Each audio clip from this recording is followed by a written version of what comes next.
Okay, getting these pistons ready for new bearings. I just want to mention something about these rods. See how it looks broken? It's not very even.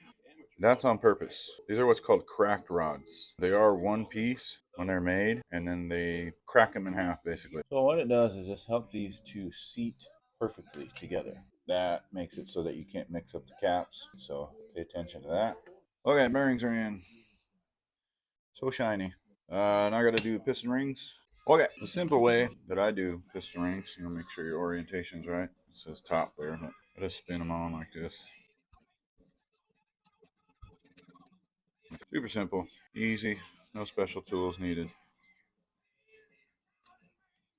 Boom, there we go. Piston rings. All right, piston rings are on. It's time to put these in the block. Make sure you lube your cylinders. This is just assembly lube, some Lucas oil.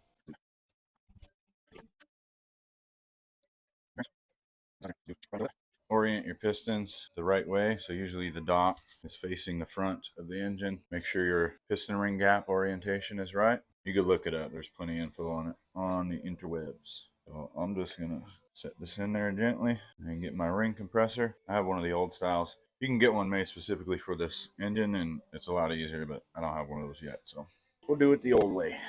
I had this thing for a long time.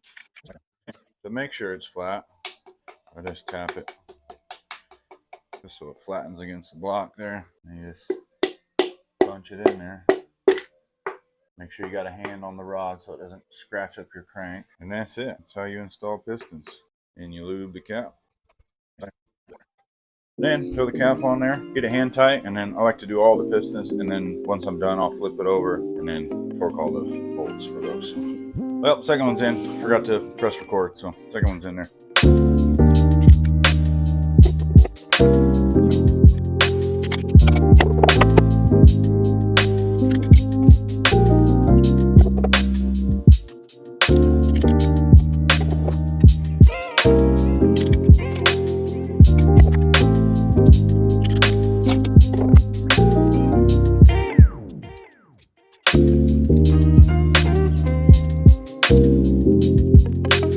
Alright guys, that's pretty much it for that.